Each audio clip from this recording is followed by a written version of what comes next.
The RC60B and the RC100B are some compact lights from SmallRig that can make a big difference in your production. But before we get started, like this video, hit the subscribe button and consider joining the channel. Channel members get exclusive access to Filmmaker Alchemy, behind-the-scenes lessons and insights on the business of video production. Learn how to turn your content into gold. I want to start by talking about the 100B. This is the 100-watt equivalent LED from SmallRig.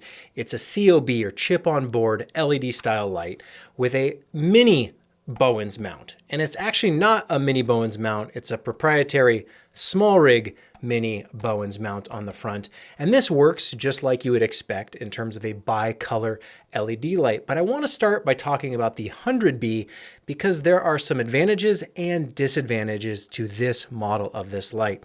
When you look at them side by side, they're actually very similar in size.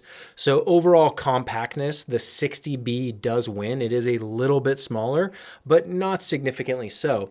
And in a world where you're looking for maximum power and output from a really tiny compact light, the 100B delivers. However, it does have some disadvantages that make it not my favorite choice. I actually prefer the 60B version because it has a few things different. And I'm not sure why SmallRig decided to design these lights so differently. They both seem to have a similar design philosophy in terms of making a COB LED light as small as possible. But the 100B comes with some disadvantages. You can see on the back, I have a plate adapter here for NPF style batteries. So if I want to or need to, plug this in battery power, which is one of the advantages of using a small light like this is that they can be battery powered. I take my SmallRig NPF batteries and I clip one in, but one isn't enough. You actually need both for it to power up, at which point you can power it on and you twist the knob and there we got some crazy power coming off of this thing with just those batteries. So plenty of power in certain environments. You're not going to be competing with the sun, but for controlled environments indoors, a 100-watt equivalent LED is more than enough for today's modern camera sensors that are quite sensitive. The ISO ratings get incredibly high these days. So you can get a lot of power from a little light. And let's see if I can turn this at minimal intensity so you're not blinded by it. There you go. So you can see the power there. That's at 1%. Plenty of light, even at 1%. Goodness gracious. We also have the bicolor nature of it. So we can warm it up. We can cool it off just with a simple dial. Very, very easy, very intuitive, very simple. And again, plenty bright even at 1%. Like with some modifiers, that'll take the intensity down, but that's kind of the advantages of having the power of 100 watt. However, I can't actually run this at 100% off batteries alone. In fact, this has to be plugged in to the 24 volt input on the side to get full power out of this light. So if you're buying the 100 watt thinking you're going to be able to set it up in this configuration, you can't do it. You actually have to buy the power module separately, the power adapter, the cord, right? And the batteries won't even help you in that situation. I can only run it at 60% maximum. And if you're thinking 60% of 100, well, that leads me to the 60 watt. So with batteries alone, you might as well just go with the 60 watt. And here's the upside of the 60 watt. It has a battery built right in. So if I power it up and I turn it one full rotation on the dial, there's my power intensity. I have no battery plugged into this. It's the internal battery. The 100 watt version doesn't have an internal battery, but the 60 watt version does. And let me see, I'll turn it down to 1% again. Plenty bright. Goodness gracious, 1%. Same bicolor functionality, so I can warm it up. There you see in the background, nice and warm versus cool. You will notice I'm missing a knob here on the side. Let's turn that off. Missing a knob here on the side. These knobs come off quite easily. So I've already lost one, probably will lose the other one. And that's unfortunate that they designed it this way, but you can still turn it. It's still functional. It's just not quite as much of a knob, and I might look into getting a replacement or gluing it on there or figuring out a better solution. But this is why I like the 60 watt version a lot better than the 100 watt version, because of that internal battery. As long as it's charged, which charges via normal USB-C, you can also use that to keep it charged so it can run continuously. But this light operates just as is. This back part is actually just a clip-on for external power, so that doesn't even need to be on there. And something as small as I don't know, like this is about the size of a camera, I would say, maybe a little bit larger depending on the, if you're using a box style or hybrid, it doesn't really matter. The light is incredibly compact. The 100 watt is equally compact, but there's no internal battery on this one. So you have to use those external batteries, which also isn't enough to give it full 100 watt power, and you're running it at 60% on the 100 watt, you might as well just go with the 60 watt. This light is cheaper. And what's cool is that you can clip this little cage here on the back, and you can run your NPF battery or any kind of battery bank, battery brick, whatever you like. And that can just kind of clamp in there via tension. And that holds pretty steady. I wouldn't trust it on any kind of like fast-paced action rig. If you're really bumping this around, like if you put on a car mount or something crazy, it would definitely pop out of there because it's not, secured in any fashion, but it does clip in there fairly secure. Certainly for studio work, indoors, you're totally fine. And now you only need the one external battery supply, USB-C in to the internal battery, and it'll keep it charged for much longer as well. Of course, the brighter you run these lights, the faster that battery will drain. So that's always something to keep in mind whenever you're using battery power with any kind of light like this. Most devices operate at a single output. Your camera, you turn it on or off. There's no intensity slider. With lights, you can actually get a lot more use out of them if you run them dimmer, not at full power. So something like this at, let's say, 5% intensity tells me I have 6 hours of runtime at 5% intensity. If I turn that down to 1%, and there's a readout right here on the battery, let's see if that number updates. It still says 6 hours. So let's see if I turn it up.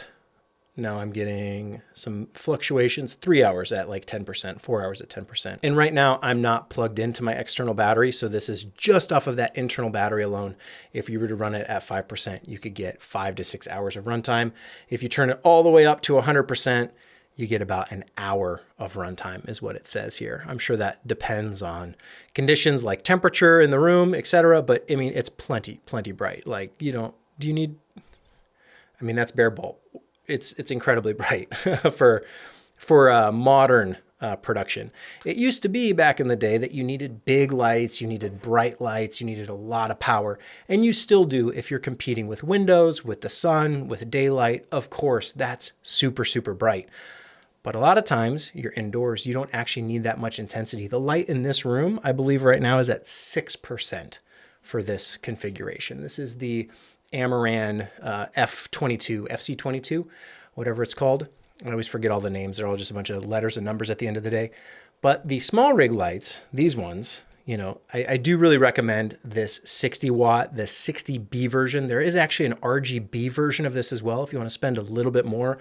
But ultimately, it's super compact, super affordable, has the battery built right into it. So as long as you're keeping it charged, which you can do with external power supplies of various types, you can, in a pinch, just grab it and go and get whatever you need. And oftentimes there's productions that require that level of flexibility, something small, compact. I should mention these come with tons of accessories. They don't come with tons of accessories. The accessories are optional, but with that mini Bowens SmallRig proprietary mount here on the front, they do have at least a couple different soft boxes that you can have, a few other modifiers, I believe, that you can go in the front. And I imagine more will come as they continue to invest in this style of light. There may be other modifiers from other brands that work. I haven't done a full compatibility test, but just know it's not a traditional Bowens mount. You can't use your regular soft boxes that you probably have a ton of. You need the special mini ones. And again, it's not a true mini Bowens. It's some kind of proprietary mini Bowens. Godox has something similar. I think June, or however you say that company, they have something similar. Lots of competitors in this space, and I don't know which ones are compatible. So something that I need to research further, and you might want to look into as well. But as it comes, very compact, very affordable, and I think there's a lot of value to get out of something like this 60 watt. The 100 watt, on the other hand, I think it might have its uses if you truly need that extra 40% output, that true 100 watt equivalent, but at the expense of, if you want to do battery power at all, you need the 2 batteries on the back, nothing internal, 2 batteries on the back, and you're still not getting the full power out of it. You're still running it at 60 watts essentially, which is what you would already get out of this one that's cheaper and has a built-in battery. So it's kind of a little head scratching, a little baffling of why you would pick this over that. I think, you know, in a studio setup, if you can run dedicated power to it, you technically will get more output. But for my needs, for my purposes as a traveling light, it doesn't make a whole lot of sense. I have seen good color reproduction with both of them. I feel like nowadays we don't really have to talk about CRI or anything like that. Most of these LEDs, these COB style LEDs, do really well in terms of color reproduction. So I wouldn't be too worried there. Maybe if you're a super color pixel peeper, you know, like you really want to get, maybe they're not the actual best. And I certainly wouldn't say they are the best. They're affordable, they're budget lights, they're compact, and they get the job done. There are a few other options from different brands. Like I mentioned, a few of them, Godox and the like, they're all kind of dabbling in this small, compact, you know, lighting fixture. But for me, the box shape was the most appealing. I really like this style. And again, with this 60B version, not even needing the battery, you can take the clip off and it can run on its own just like this in this configuration, again, at like 1% intensity. And you can see, you know, 1% is a decent amount. Bare bulb. I don't have the modifier in here, but it comes with the cone, comes with a few other odds and ends to like a little grip that at the end of the day isn't that helpful. I guess I should mention it does have just a 1/4-20 mounting point on the bottom. So if you want to convert that into some kind of baby pin adapter, you certainly can. Otherwise, just 1/4-20 onto a light stand, onto a tripod, onto a clamp, whatever you have. Mounting is very easy. And just the nature of it, it's lightweight. You can kind of take it with you anywhere. You could probably fit this in a backpack, although I really probably would opt for like a case. That way I can have stands in there, I can have modifiers, but everything for these will get you down. You can find the right equipment. I'll put a link to all this stuff in the description so you can check it out. But you can basically get enough that'll fit in any standard US carry-on. So you could take this, stands, modifiers, all in a carry-on on a flight if you really wanted to get the most out of it. Take it anywhere. You don't have to check a bag. You can carry it right with you, and pretty easy to have a nice setup wherever you go.